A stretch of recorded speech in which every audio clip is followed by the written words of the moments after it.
Hello दोस्तों, राम राम, जय हिंद। एक बार फिर से स्वागत है आप सभी का एसएससी एग्जाम मंत्रा में। आज का टॉपिक एक खास अहम टॉपिक होने वाला है। आप सभी का बहुत ही ज़्यादा डिमांड आ रही थी कमेंट सेक्शन में कि सीआरपीएफ एसआई का जॉब प्रोफाइल क्या है, किस प्रकार का सब इंस्पेक्टर का ड्यूटी होता है और एक कांस्टेबल से किस प्रकार से जो है सब इंस्पेक्टर का जो ड्यूटीज़ होता है वो भिन्न होता है, इसके बारे में बताइए। कई सारे मेरे दोस्त जो भी अंडर ट्रेनिंग हैं वो इस बारे में जानना चाह रहे थे और कुछ लोग ऐसे भी हैं जो कि अभी तैयारी में हैं, तो उनको भी इस विषय में जानना था। तो चलिए आपका इस डाउट को आज मैं क्लियर करता हूँ। मेरे कुछ दोस्त हैं ट्रेनिंग सेंटर पर, खास करके मुझसे उन्होंने रिक्वेस्ट करी कि भाई जो है ज़रा हमें बताइए सब इंस्पेक्टर का ड्यूटी कितना होता है, किस प्रकार से होता है और कितना समय मिल पाएगा हमें आगे की तैयारी करने के लिए। तो चलिए बताते हैं। आपका आज आपको जो भी इस डाउट होगा वो इस वीडियो में उम्मीद करूँगा कि क्लियर करूँ। साथ ही साथ अगर वीडियो आपको अच्छी लगती है तो लाइक, शेयर और सब्सक्राइब कर देना। ठीक है। एसएससी जीडी, एसएससी सीपीयू और एसएससी के अदर एग्जाम्स से रिलेटेड मैं आपके लिए अपडेट्स जो यहाँ पर लाते रहता हूँ। तो चलिए करते हैं वीडियो को शुरू। एसएससी सीपीओ के थ्रू जो है सब इंस्पेक्टर उसकी भर्ती होती है हमारे सीएपीएफ के अंदर में। ग्रेड जो है आपका बी, नॉन गेजेटेड ऑफिसर की ये रैंक है। पे लेवल जिसका 6 है, बेसिक पे 35,400। ठीक है। तो यहाँ से शुरुआत होती है आपकी और जब आप ट्रेनिंग में होते हैं तो आपको लगभग 58-60 हज़ार रुपये बेसिक आपका सैलरी मिलता है in hand. After completion of your training as per posting, आपके पोस्टिंग के हिसाब से आपका जो सैलरी है वो वेरी करता है फ्रॉम 65-70,000 टू 85-90,000 तक। ठीक है। तो ये है, ये था इसका बेसिक सैलरी स्ट्रक्चर। बाकी सिलेक्शन प्रोसीजर वो सब आपको मालूम ही है। आज हम बात करेंगे सिर्फ और सिर्फ ड्यूटीज़ के बारे में। सीआरपीएफ में sub inspector as a section commander जो है वो ड्यूटी करता है, यानी कि आपके अंदर में हवलदार, कांस्टेबल्स, एएसआई लोगों का एक सेक्शन होगा, उसको आपको कमांड करना होता है। कहीं कहीं पर प्लाटून कमांडर्स की भी ड्यूटी करनी पड़ती है। ये तो जो है इसका मेन ड्यूटी है, यानी कि मेन टास्क है। ठीक है। उसके अलावा भी बहुत सारे जो वर्क्स हैं वो एक सब इंस्पेक्टर सीआरपीएफ पर करता है। वो डिपेंड करता है आपकी पोस्टिंग कहाँ पर है, किस प्रकार की आपकी लोकेलिटी, किस प्रकार का आपका जो एरिया है, एरिया ऑफ ड्यूटी है वो किस प्रकार का है। जब मान लीजिए आप इसमें हम दो तरीके से हम इसको डिवाइड कर सकते हैं, एक पीस एरिया और एक थोड़ा सा जो हम ऑप्स एरिया होता है, फील्ड एरिया है, उसके ऊपर हम इसको डिवाइड कर सकते हैं। सबसे पहले जो है हम पीस एरिया की ही बात करते हैं कि पीस एरिया में किस प्रकार की ड्यूटीज़ होती हैं। ठीक है। पीस एरिया में मैं आपको बताता हूँ 90% जो हमारा 80% मान लीजिए जो हमारा इंडिया है वो पीस एरिया का ही है, सिवाय अगर हम छत्तीसगढ़, जम्मू एंड कश्मीर, इन 2 ही में ही एरिया में जो है थोड़ा-सा ड्यूटीज़ जो है थोड़ा-सा डिफरेंट टाइप की होती हैं। बाकी अदर स्टेट्स में जो है ड्यूटीज़ लगभग-लगभग सिमिलर है। नॉर्थ ईस्ट में भी कोई ऐसे खास हमारे ऑप्स ड्यूटीज़ नहीं चलती हैं सीआरपीएफ की। ठीक है। पीस एरिया की बात करें तो एक सब इंस्पेक्टर जो है कई सारे जो है उसके पास चार्जेस होते हैं। सबसे पहले वो एक डे एसओ की ड्यूटी करता है, यानी कि डे एसओ बोलते हैं, ड्यूटी एसओ बोलते हैं, यानी कि वो एक ड्यूटी एसओ की ड्यूटी करता है, यानी कि जिसमें कि मेन काम उसका आता है ड्यूटी चेकिंग का। पूरे कैंप का जो रिस्पॉन्सिबिलिटी होता है उस दिन के अंदर में उसका होता है, यानी कि वो 24 घंटे के लिए डिटेल होता है सब इंस्पेक्टर। और उसका रिस्पॉन्सिबिलिटी होता है कि पूरे कैंप में अगर कोई भी दिक्कत होती है तो उसके विषय में आगे उसको फॉरवर्ड करना और समस्या का समाधान करना। पूरा नाइट ड्यूटी आपका चेकिंग होता है, नाइट और डे दोनों टाइम में ड्यूटी चेकिंग होता है, करेगा वो। रात में जाके ड्यूटी देखेगा कि कौन सा संतरी या जो भी आपका कांस्टेबल है या जो भी ड्यूटी में है वो प्रॉपर अपनी ड्यूटी कर रहे हैं, नहीं कर रहे हैं, और उनके पास वेपन सही तरीके से है, नहीं है, वो अपना जो भी उनके पास एमुनिशन है वो प्रॉपर है, नहीं है, वो फ़ोन तो यूज़ नहीं कर रहे हैं, ये सब चीज़ों की वो चेकिंग करता है आपके ड्यूटी प्लेसेस पर जा करके। ठीक है। तो कुल मिला के चेकिंग का काम करता है। ड्यूटी एस जो हमारा जो सीआरपीएफ का सब इंस्पेक्टर है, पीस एरिया में बताऊँ आपको तो नाइट ड्यूटी हमारा नहीं होता है। सब इंस्पेक्टर कोई नाइट ड्यूटी नहीं करता है, ओनली डे टाइम में ही उसका ड्यूटी होता है, एक्सेप्ट ड्यूटी चेकिंग की। ठीक है। तो नाइट ड्यूटी यहाँ पर सब इंस्पेक्टर का नहीं है। ठीक है। तो ये बहुत बड़ी राहत होती है। ठीक। क्योंकि जब एक कांस्टेबल जाता है ना तो उसको नाइट में रेस्ट नहीं मिल पाता है डेली।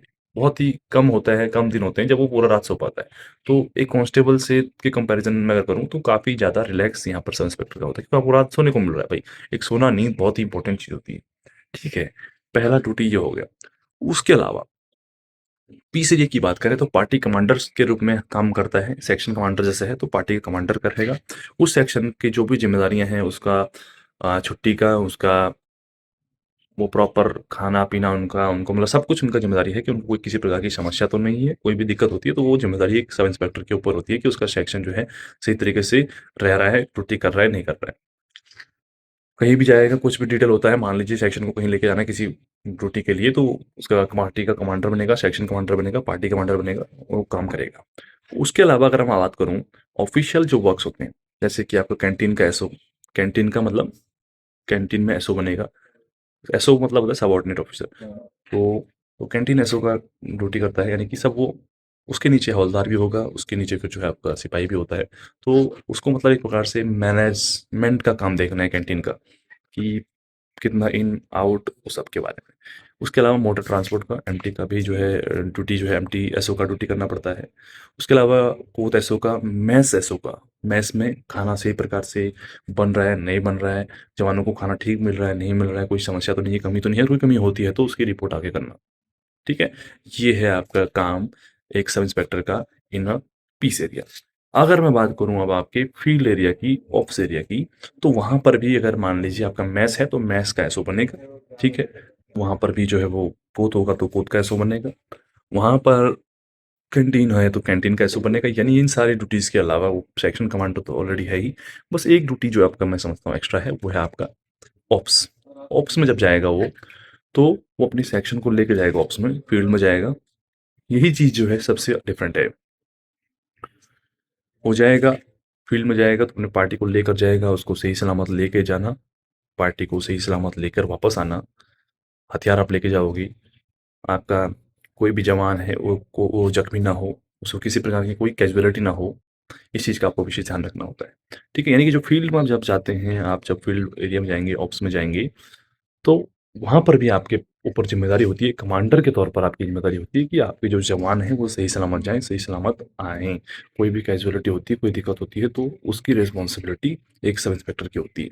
और स जब हम फील्ड में जाते हैं, ऑप्स में जाते हैं, तो वहाँ पर सिर्फ़ एक सब इंस्पेक्टर ही नहीं करता कमांड, बल्कि अगर और बड़े लेवल पर ऑपरेशन है या सेक्शन से ले ऊपर अगर प्लाटून लेवल पर है, तो प्लाटून कमांडर, इंस्पेक्टर सब साथ में जाएँगे। उससे ऊपर है तो आपका जीओ, असिस्टेंट कमांडेंट, डेप्यूटी कमांडेंट, यानी कि सीओ कमांडेंट रैंक तक के जो हैं या उससे भी ऊपर सभी आपको ग्राउंड में मिल जाएँगे। ऑप्स में मिलेंगे, जंगल में मिलेंगे, और रात-रात भर जो जंगल में भटकते हुए मिलेंगे आपको। वो जंगल का ड्यूटी तो भई सबका सेम है, चाहे वो सिपाही हो, चाहे वो बहुत बड़ा अफ़सर क्यों ना हो। ठीक है? तो लेकिन बस इतना है कि आप कमांडर हैं और वो आपके जो है अंडर में आपकी कमांड के ऊपर काम कर रहे हैं। तो ये चीज़ है, ठीक है?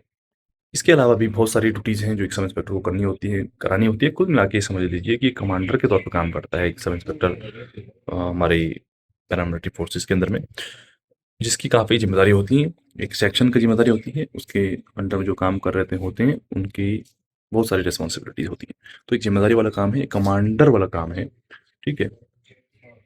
उसके अलावा लोग पूछते हैं कि पढ़ने का टाइम, भाई अगर यहाँ पढ़ने का टाइम आपको नहीं मिलता है ना, तो मैं कहूँगा कि आपको कहीं नहीं मिल सकता फिर पढ़ने का टाइम। अगर आप सीआरपीएफ में एक सब इंस्पेक्टर होने के बाद भी अपने लिए अगर समय नहीं निकाल सकते पढ़ने के लिए, कुछ या बड़ा करने के लिए, तो फिर आप कहीं नहीं निकाल सकते। घर पर बैठ कर के भी मैं कहूँगा कि आप कुछ नहीं कर पाओगे। अगर आप यहाँ नहीं कर पा रहे तो घर पर भी कुछ नहीं कर पाओगे, ये मैं आपसे कह रहा हूँ, ठीक है?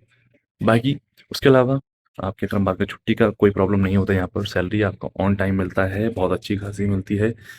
खाने-पीने का कोई इश्यू नहीं है, छुट्टी आपको टाइम पर मिलेगा, सब कुछ है। आपको आगे बढ़ने का मौका मिलेगा, आपको एग्ज़ाम देने के लिए एनओसी मिलेगा, सब कुछ है, ठीक है? इससे बेहतर मुझे नहीं लगता कुछ और है।